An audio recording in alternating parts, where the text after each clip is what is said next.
بسم اللہ الرحمن الرحیم نحمده ونصلي ونسلم على رسوله الکریم اما بعد۔ ایمان کا بیان چل رہا ہے۔ ایمان کہتے ہیں کسی کی بات کو کسی کے اعتماد پر یقینی طور سے مان لینے کو کہتے ہیں، اور شریعت میں ایمان کہتے ہیں اللہ کے رسول کی خبر کو صرف اللہ کے رسول کے اعتماد پر مشاہدہ کیے بغیر یقینی طور سے مان لینے کو کہتے ہیں۔ ایمان کی تفصیل یہ ہے کہ اللہ کی ذات و صفات پر ایمان لانا، اللہ کے فرشتوں پر ایمان لانا، اللہ کی کتابوں پر ایمان لانا، اللہ کے رسولوں پر ایمان لانا، آخرت کے دن پر، اور اس بات پر کہ اچھی بری تقدیر اللہ کی طرف سے ہے، موت کے بعد دوبارہ زندہ کر کے اٹھائے جانے پر ایمان لانا۔ گزشتہ کل آپ حضرات نے قیامت کی نشانیاں، ایسی بہت سی علامات جو حضور صلی اللہ علیہ وسلم کے وصال فرمانے تک، حضرت امام مہدی کے ظاہر ہونے تک وہ علامتیں حضور صلی اللہ علیہ وآلہ وسلم نے بیان فرمائی، ان میں کافی چیزیں آپ حضرات نے سنی۔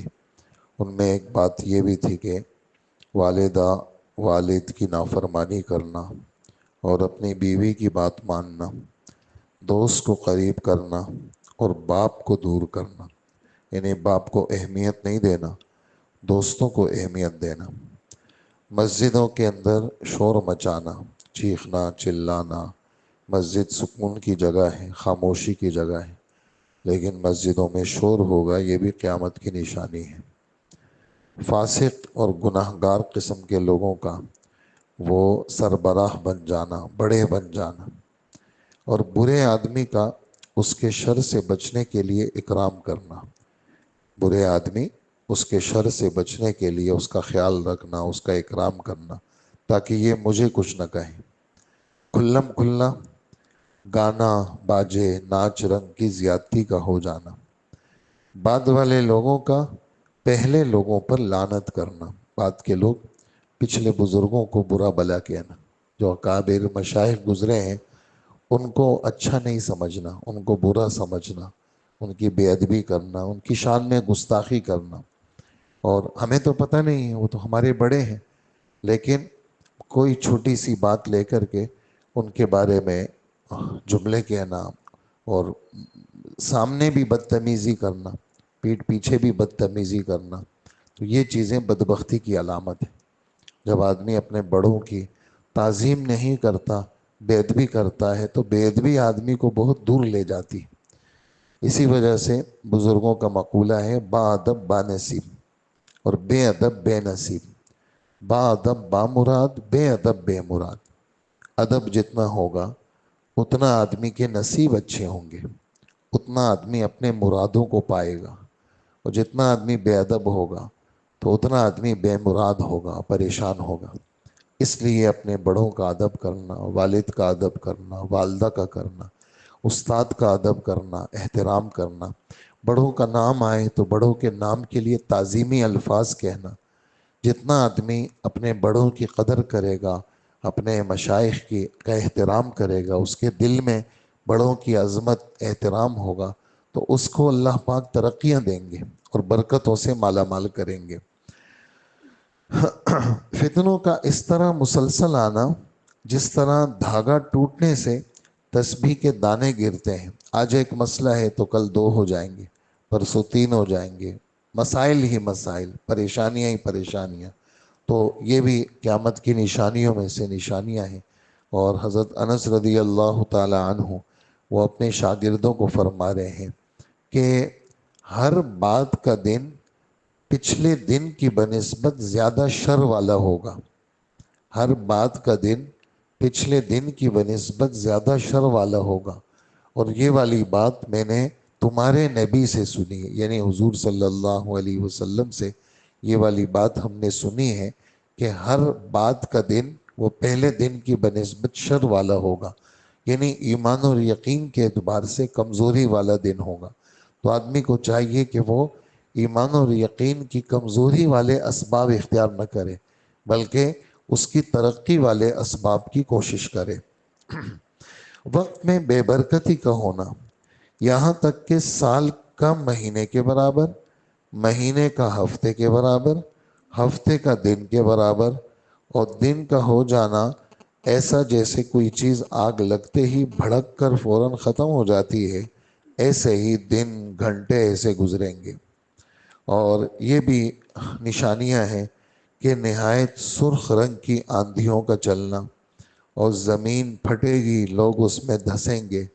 اسی طرح آسمان سے پتھروں کا برسنا، شکلوں کا بدل جانا، ملاقات کے وقت السلام علیکم کے بجائے گالی گلوچ سے ابتدا کرنا، جھوٹ کو ہنر سمجھنا، میں نے فلانے کو ایسا کر دیا، حالانکہ وہ جھوٹ ہوگا، اور اپنا کمال سمجھے گا کہ یہ میں نے بہت بڑا کمال کیا، جو میں نے جھوٹ بولا ہے، دیکھو میں کیسا چالاک آدمی ہوں، دیکھو میں نے کیسا کیا۔ تو اپنے جھوٹ کو کیا سمجھے گا؟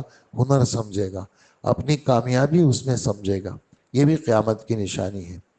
شرم و حیا کا ختم ہو جانا، اور مسلمانوں پر کفار کا چاروں طرف سے ہجوم کرنا، اور ظلم کا اس قدر بڑھ جانا جس سے پناہ لینا مشکل ہو۔ باطل مذاہب اور حضور کی طرف غلط نسبتیں اور بدعات وہ پھیل جائیں گی، غلط قسم کی چیزیں پھیل جائیں گی، اور جھوٹی چیزیں نبی کی طرف منسوب کر کے، اور وہ چیزیں جو نبی نے نہیں کی اس کو لوگ نبی کی طرف منسوب کر کے اس کو پھیلائیں گے۔ فتنوں سے بچنے کے لیے ہمارے نبی صلی اللہ علیہ وآلہ وسلم نے ہمیں کیا تعلیمات دی ہے؟ فرماتے ہیں صبر کرنا ہے، گناہوں سے توبہ کرنی ہے، اپنی اصلاح کی فکر کرنی ہے، فتنوں سے یکسو ہو کر عبادت میں لگنا، اس زمانے میں عبادت کا ثواب زیادہ ہوگا۔ فتنوں سے بچنے کی پوری کوشش کرنا، مثلا گھر سے بلا ضرورت قدم باہر نہ نکالنا، حکمت اور بصیرت کے ساتھ لوگوں کو اللہ کی طرف بلانا۔ آگے بڑی نشانیوں کا بیان ہے، تھوڑا سا ایک دو پڑھ کے پھر دعا کرتے ہیں۔ وہ علامتیں جو حضرت مہدی رضی اللہ عنہ کے ظاہر ہونے سے سور پھونکے جانے تک ہوں گی۔ قیامت سے پہلے ایسے بڑے بڑے واقعات ظاہر ہوں گے کہ لوگ ایک دوسرے سے پوچھیں گے کیا ان کے بارے میں اللہ کے رسول نے کچھ فرمایا ہے؟ 30 بڑے بڑے جھوٹے نبوت کے دعوے دار وہ ظاہر ہوں گے، بعض تو ظاہر ہو چکے ہیں، اور سب سے بڑے جھوٹے کا نام دجال ہے۔ اس کا بیان آگے آئے گا۔ حضرت عیسیٰ علیہ السلام کے دنیا میں دوبارہ آنے تک اس امت میں ایک جماعت حق کے لیے برسر پیکار رہے گی، جو اپنے مخالفین کی پرواہ نہیں کرے گی، بلکہ دشمنان اسلام کے مقابلے میں ڈٹی رہے گی۔ امام نووی رحمۃ اللہ علیہ کے رائے کے مطابق یہ ضروری نہیں کہ یہ پوری جماعت کسی خاص طبقے یا خاص علاقے سے تعلق رکھتی ہو، بلکہ ہو سکتا ہے کہ یہ جماعت مسلمانوں کے تمام یا اکثر طبقات میں منتشر اور متفرق طور پر موجود ہوں۔ اس جماعت کے کچھ افراد محدثین میں پائے جاتے ہوں، کچھ فقہائے کرام میں، کچھ مبلغین میں، اور کچھ مجاہدین میں۔ غرض یہ ہے کہ ہر وہ فرد جو اللہ کے دین کے زندہ کرنے کے جس بھی صورت کے ساتھ جڑا ہوا ہو، وہ اس قول کا مصداق ہے۔ اس جماعت کے آخری امیر امام مہدی رضی اللہ عنہ ہوں گے، جو نیک سیرت ہوں گے، حضور صلی اللہ علیہ وسلم کی اولاد میں ہوں گے، حضرت فاطمہ رضی اللہ عنہا کے اولاد میں ہوں گے۔ آپ ہی کے زمانے میں حضرت عیسیٰ علیہ السلام کا نزول ہوگا۔ حضرت امام مہدی کا قد و قامت قدرے لمبا ہوگا، بدن چست ہوگا، رنگ کھلا ہوا ہوگا، اور چہرہ جناب رسول اللہ صلی اللہ علیہ وسلم کے چہرے انور کے مشابہ ہوگا۔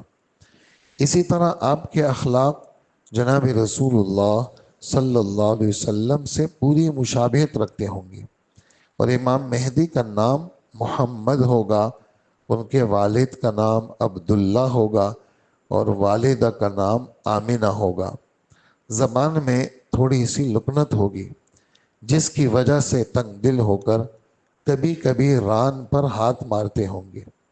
آپ کا علم خدا داد علم ہوگا۔